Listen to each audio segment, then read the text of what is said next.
Good evening and welcome to another installment of the New York Minute Sports Show. The Yankees win a blowout down in Kansas City. It's New York Minute Sports. It's New York Sports for New York Nuts. Don't forget to like. Don't forget to subscribe. Let's go! It's New York Minute Sports. Well, there you have it, folks. Welcome to another installment of the New York Minute Sports Show. Don't forget to like. Don't forget to subscribe, and don't forget to visit the New York Nuts merch store. That's the beautiful blue line underneath the video where you can buy all of our merch. But the New York Yankees had an absolute laugher in Kansas City tonight, scored 15 runs. You know what? It gets to a point where Major League Baseball needs to make a decision about these games. Because when you have a positional player pitching for the Kansas City Royals at the end of the game, it seems like the other team should just forfeit the game and they should call the game. Because Major League Baseball jumps through hoops to try to shorten up this game for people who don't even watch it with the pitch clock, the extra runner, and extra innings. But they have no problem putting in a guy who's not a pitcher in for the Kansas City Royals so he can pitch batting practice in the ninth. I don't know. It just seems like a waste of time, and Major League Baseball should look into it. But the New York Yankees tonight with the blowout, and everybody was invited to the party because the New York Yankees were cooking. And they haven't had a game like this all season long. And if they did, it was one of them. But everybody hit tonight. And, you know, Kenny Singleton used to say on the Yes broadcast that there's always one guy that's not invited to the party when they have a 13 to 15 run performance. And that was almost Jazz Chisholm tonight. And he hit the home run at the end of the game and joined the hit parade. But I gotta say, Jazz Chisholm has his average up to 240 now. He has quietly turned his season around, maybe not with the power numbers, but he is third in singles on this team, and he's been getting hits in bunches. Yes, the New York Yankees have been cold, but Jazz Chisholm is slowly starting to turn his season around. Another guy that had an amazing night tonight, Anthony Volpe, 3 hits, 3 runs, 2 RBIs, has a batting average now of 290 on this early season, and the Yankees are having a good problem, folks. Caballero has a 1.2 WAR this year. Caballero's playing well. Anthony Volpe's playing well, and now Jazz Chisholm is turning his season around. Now, I think it's really time to think about putting Caballero at third base because I like his arm. He has a cannon. Put Volpe at shortstop and put Jazz Chisholm at second base. Even though Rosario blew up tonight, he is a Swiss Army knife plus. He can play right field. He can be a defensive replacement late in the game. Even Ryan McMahon can now be that defensive replacement in the 7th inning because he is a streaky hitter. But I think the Yankees, if they want to be successful, if they want to move runners around the base pads, they want to get some stolen bags with Caballero, Jazz Chisholm, and Volpe. Think about 3 of those guys on the base pads would wreak havoc, and the Yankees are already second in Major League Baseball in stolen bases. If you were able to get those 3 guys in the lineup on a consistent basis, it would lengthen the batting lineup. It would put more right-handed bats in the order, and until Giancarlo Stanton comes back, you can hold down the fort. The Yankees were hitting in bunches tonight, and you had to love it where there was no going to the bullpen. Another thing, props to Boone tonight. He could have went to 7 different pitchers in this complete blowout. What did he do tonight? He minimized using the number of humans in this game, and that's great. Also, taking Cam Schlittler out of this game early, I know I bitch and complain about Aaron Boone taking guys out too early, which he does in tight games.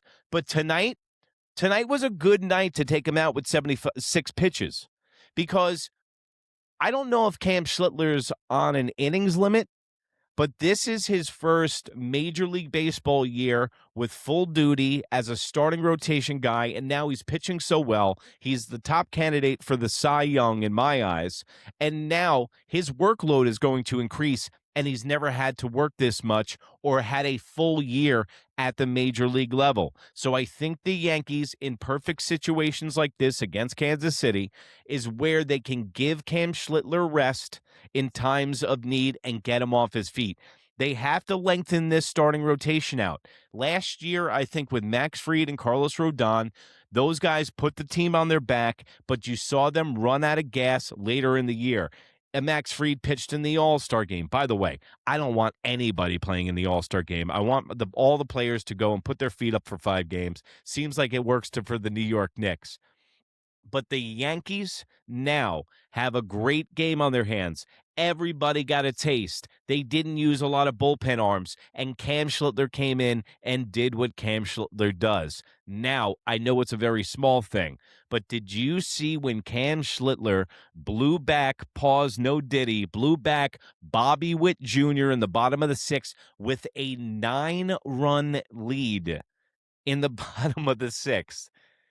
Like, this is how competitive Cam Schlittler is.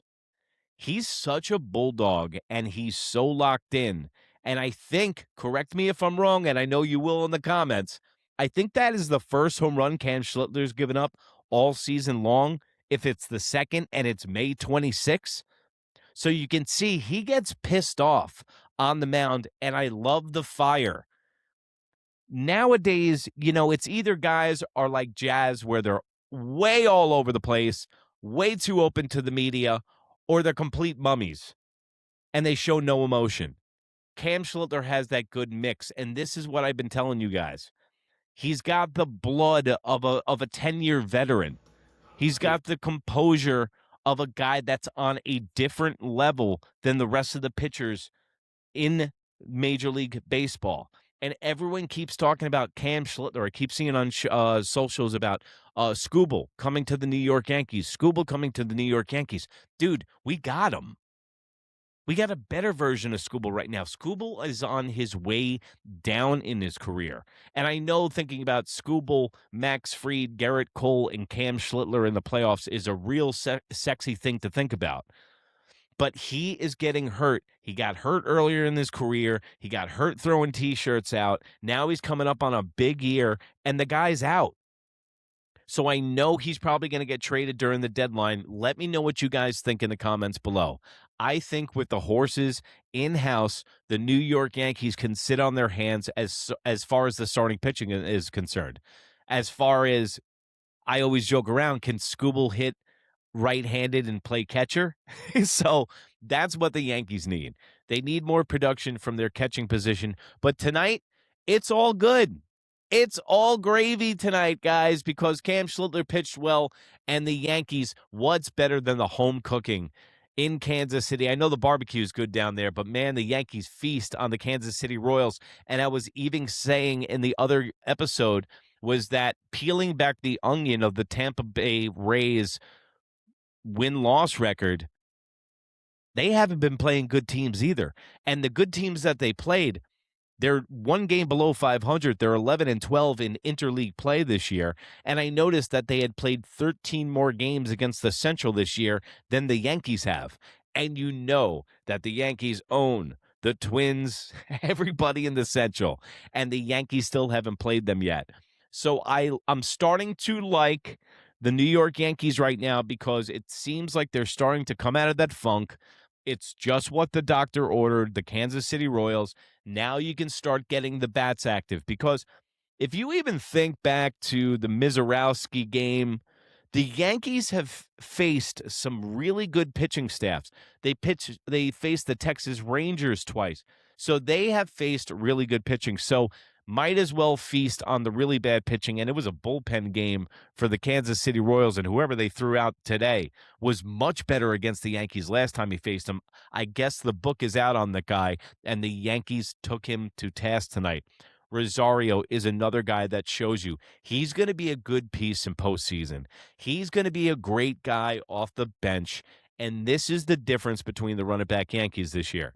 Very similar to the New York Knicks, and I know I got basketball in the mind, can't help it, but they got a bench this year. Just like, what was the problem with the New York Knicks with Tom Thibodeau? They didn't have a bench, and all they had was starters. What was the problem when the Yankees went to the World Series? They didn't have a bench. Last year, they ran into a buzzsaw. Nobody was going to beat the Toronto Blue Jays unless that ball got stuck under the wall in the World Series.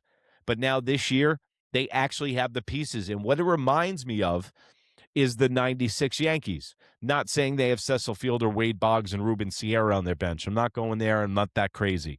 but they have options now. Paul Goldschmidt is a possible Hall of Famer. Rosario is a 10-year vet who's a spark plug. Look at the energy that guy brings into the club. And Caballero with a full year under his belt, being in that Yankee locker room. Apparently, he's really tight with Jason Dominguez. And Rosario has rubbed off, pause no diddy, on Jason Dominguez. They have been workout buddies, and they've been the first and last to leave the building all season long, and they've been putting the work in, and it shows for Rosario. And I'll say it again. I was dogging that dude in the beginning of the season. I was saying he was Beef Stew Jones. I thought he was going to be like Gittrick, but no, man. He proved me wrong, and Rosario had an amazing night tonight. Trent Grisham even had a home run tonight. So he got over the Mendoza line, I believe. So hopefully he can hold at that. They just can't have him in the leadoff spot. You know, man, like, listen, don't make me hate this guy. Like, just take him out of the leadoff spot. Put him in the 5 or 6 hole. Let him chill. Just like Anthony Volpe, let's forget about him. Let's worry about everybody else. It doesn't help that he's got a $22 million price tag, but he is playing a solid center field. But like I said, Cody Bellinger, Gold Glove left field. This guy has been lights out all season long. And if you want to talk about the MVP of the New York Yankees this year, it's got to be Cody Bellinger. And you know what? Somebody said this in the comments a couple episodes ago and said that he was an 80-year-old Yankee fan. And then he said to me, you know, the one true baseball player that the New York Yankees have is Cody Bellinger. And I know exactly what he means, because you could put that guy on the moon, he can play baseball. He was in a Little League World Series. He can play any position on the field. And that's exactly why he is so valuable, and it was indispensable to get him back. I know the cannon fodder and the collateral damage was Jason Dominguez, but with the way that Cody Bellinger is playing this year, it's been lights out. We got Ben Rice. So you know what? I know that I get hard on the Yankees all the time, and then I'm really rough on them, but maybe I'm getting softened up from my NBA love right now. But what we got cooking right now with the Yankees, they always look good against the Royals. They'll be playing tomorrow. I'll be right here with the Yankees postgame show like I am every single night. If you don't know about it and you're new to this show, it's New York Minute Sports. I'll be here every single night with the Yankees postgame show, breaking it down for you. Also, if you haven't joined it yet, become a New York nut. Get the $1.99 membership for a month. What can you buy for $1.99 for a month? Absolutely nothing. It costs $62 to walk out of your front door nowadays. I'm giving you value for $1.99, exclusive content. We're going to have live interactive shows and live streaming on there. Please join that. And if you haven't liked and subscribed, go check that out. New York Nuts merch. That's all the t-shirts you see during the show are made in the USA, just like yours truly. And go over to New York Minute. That's NEWYRKMIN on Instagram. Anywhere in that smoke wagon you call the information superhighway, you can find this face. Lucky you. And remember, if you can't be good, be bad, baby. Good night, Canada. Bye. That's your boy. So He said he was. Goodbye. That's my boy.